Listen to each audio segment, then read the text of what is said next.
नमस्कार दोस्तों, आप सभी का स्वागत है हमारे YouTube चैनल इंग्लिश विजार्ड में।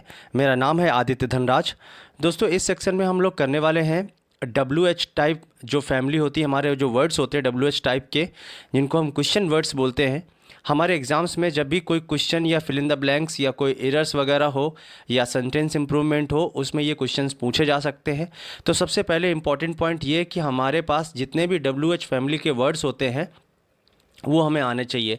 कई बार हम पर्सन के लिए, प्लेसेस के लिए, थिंग्स के लिए या टाइम के लिए या दूरी के लिए कई बार हम समझ नहीं पाते कि किस सेंस में ये क्वेश्चन पूछा गया है।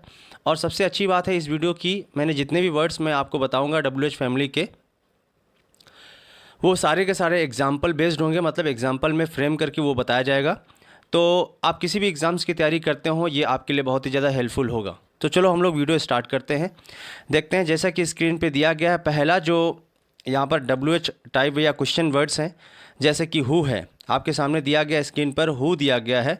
तो यहाँ पर सबसे पहले यहाँ पर दिया गया है जो हु है, who asking about person. Person के बारे में जब भी आपको पूछना हो तो हम हु का इस्तेमाल करते हैं। जैसे कि एग्जाम्पल में दिया हु इज़ दैट वुमेन, है ना। तो ये वुमेन है, पर्सन में क्या क्या आता है, कोई मेल हो सकता है या कोई फीमेल हो सकता है, पर्सन तो यही होता है, तो है ना। तो हु इज़ दैट वुमेन, ये औरत कौन है, कौन मतलब औरत है तो पर्सन ही होगी, ये कहने का मतलब है। तो उसके बाद में हु के ये तो हु जो है वो सब्जेक्टिव फॉर्म में यूज़ किया जाता है। आगे वीडियो में, पूरे वीडियो में मैं बहुत ही अच्छे शब्द बताने वाला हूँ, आप हमें वीडियो के अंत तक बने रहिए। उसके बाद में जो दूसरा शब्द दिया गया है, हुम दिया गया है। जो हुम होता है वो हु का ऑब्जेक्टिव केस होता है। ऑब्जेक्टिव केस मतलब ऑब्जेक्ट, इसीलिए लिखा गया है ऑब्जेक्ट ऑफ द वर्ब। तो हुम जो है वो ऑब्जेक्ट होता है, वर्ब का ऑब्जेक्ट होता है। इसलिए जैसे कि एग्जांपल दिया गया, home do you like most, आप किसको सबसे ज़्यादा पसंद करते हैं। जैसे कोई पर्सन हो सकता है, माँ, बाप, भाई, बहन, आपका फ्रेंड। तो क्या बोलेंगे, home do you like most, किसको पसंद करते हैं, कौन नहीं, क्या, किसको। उसके बाद में नेक्स्ट जो तीसरा शब्द दिया गया है वो है आपका हुज़।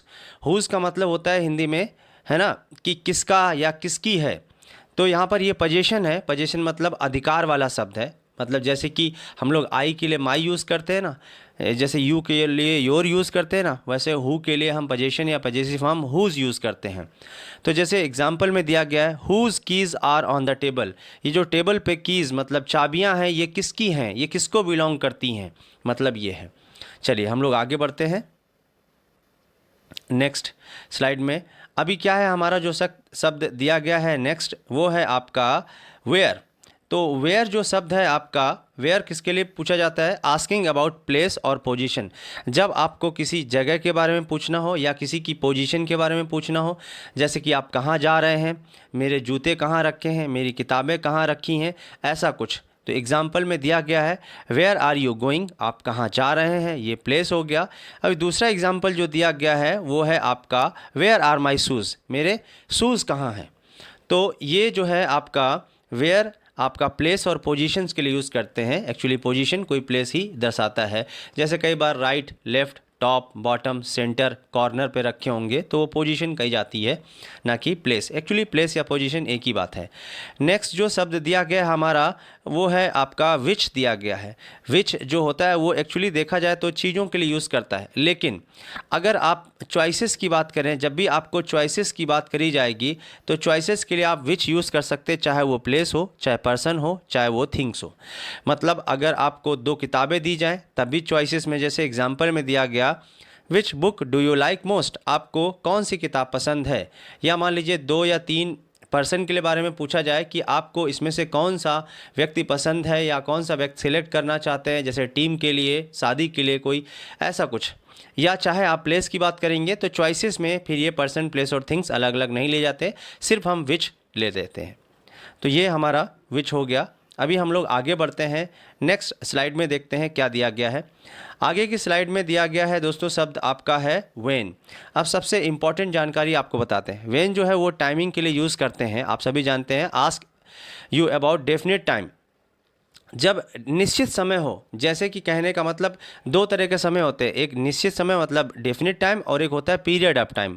जब अवधि की बात करेंगे तब व्हेन का यूज़ नहीं करते हम। तो जैसे कि एग्जांपल में दिया गया है when was the telephone invented, telephone का आविष्कार कब हुआ था। तो कब हुआ था मतलब ये निश्चित समय, जैसे कि 1876 में। तो ये एक निश्चित समय है, तो व्हेन को हम निश्चित समय के लिए यूज़ करते हैं, ना कि पीरियड के लिए। पीरियड के लिए हाउ लॉन्ग को यूज़ करते हैं, आगे बताएंगे हम आपको। नेक्स्ट जो हमारा दिया गया है शब्द है वो है आपका वाई। वाई माने होता है क्यों, मतलब रीज़न के लिए यूज़ करते हैं। लिखा आस्किंग फॉर अ रीज़न या एक्सप्लेनेशन। जब कोई कारण हो कि आप क्यों स्कूल नहीं आए, आपने क्यों ऐसा नहीं किया, आपने ऐसा क्यों किया, तब हम वाई का इस्तेमाल करते हैं। ऐसे जितने भी हमारे पास WH टाइप के वर्ड्स होते हैं ना, सब हम लोग डिस्कस करेंगे। तो एग्जाम्पल में दिया गया जैसे why do eat we eat, हम लोग क्यों खाते हैं, क्या कारण है कि हम लोग खाते हैं। हम लोग खाते इसलिए ताकि हम जी सकें, तो we eat so that me will live. तो ये जो क्वेश्चन का आंसर हम लोग देखते हैं, उसके क्वेश्चन के बनाने के लिए WH टाइप वर्ड्स आने चाहिए। नेक्स्ट हमारा जो शब्द दिया गया है वो है वाट।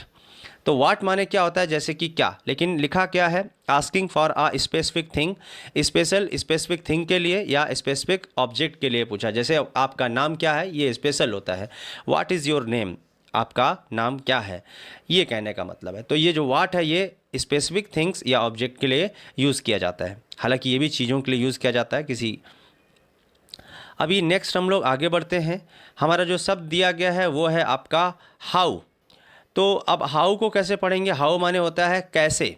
आस्किंग फॉर अ वे, तरीका, मैनर, फॉर्म, इसके लिए हम हाउ, आप ऐसा कैसे कर सकते हैं, आपने ऐसा ये कैसे किया, हाउ डेयर यू, आपकी हिम्मत कैसे हुई, ऐसे बोलते हैं। एग्जाम्पल में दिया है I know how to drive a car, मैं जानता हूँ कि कार कैसे चलाई जाती है। हालांकि मैंने क्वेश्चन इंटेरोगेटिव सेंटेंस नहीं बनाया, मैंने सिंपल सेंटेंस में भी ये फ्रेम कर दिया। तो ये कैसे के सेंस में यूज़ करते हैं। अब नेक्स्ट हमारा जो शब्द दिया है वो है हाउ मैनी। हाउ मैनी कब यूज़ करेंगे, जैसे जब हम अब नंबर की बात करेंगे कि आपके पास कितनी किताबें हैं। How many books do you have, जब काउंटेबल हो, वो काउंटेबल के लिए इस्तेमाल करते हैं। तो एग्जाम्पल में दिया भी है how many books do you have, तो ये काउंटेबल के लिए हो गया। उसके बाद में दिया गया है हाउ मच। तो हाउ मच ये भी क्वांटिटी के लिए यूज़ करते हैं, लेकिन अनकाउंटेबल, जैसे कि अनकाउंटेबल जिनको हम गिन नहीं सकते, कितना पानी है, कितना पैसा है, कितना एयर है, कितना वाटर है, ये जो अनकाउंटेबल नाउन होते हैं ना, उसके क्वेश्चंस के बनाने के लिए हाउ मच का इस्तेमाल करते हैं। तो how much money do you have, आपके पास कितना पैसा है। मनी जो है वो अनकाउंटेबल होता है, वेल्थ या मनी, लेकिन करेंसीज जो रुपीज़ हो गया वो काउंटेबल होता है, वो अलग बात है, उसमें हाउ मैनी लगाएंगे, हाउ मैनी रुपीज़, है ना, ऐसा डू यू हैव। तो ये आपके अनकाउंटेबल के लिए हो गया। उसके बाद में नेक्स्ट दिया गया है आपका हाउ ऑफन। तो जो हाउ ऑफन है उसका मतलब होता है ये आस्किंग अबाउट फ्रिक्वेंसी।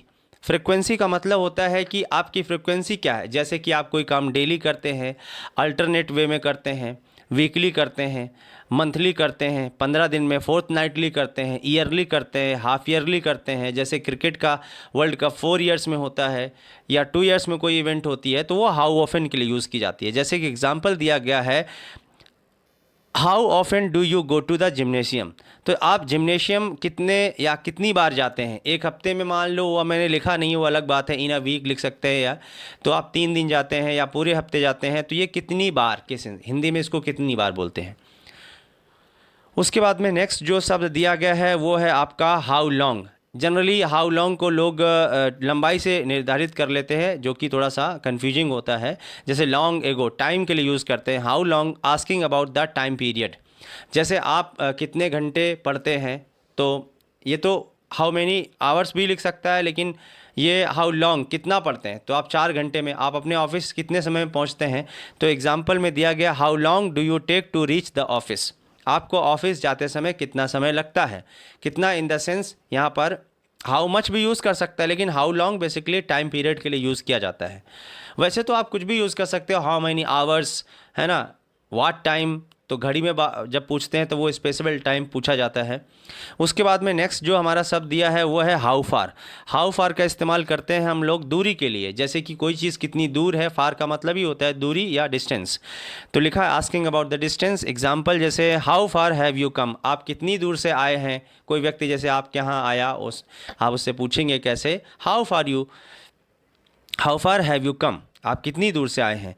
तो ये एग्जाम्पल है। चलिए आगे बढ़ते हैं। नेक्स्ट जो हमारा शब्द दिया गया है वो है आपका व्हाट काइंड।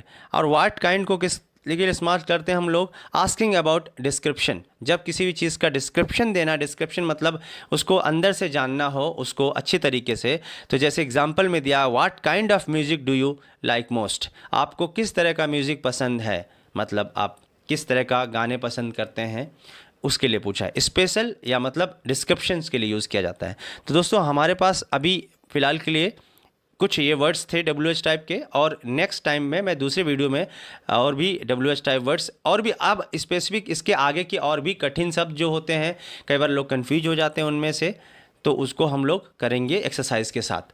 तो अभी के लिए इतना ही, मिलते हैं नेक्स्ट वीडियो में। आपको वीडियो कैसा लगा कमेंट करके बताएंगे।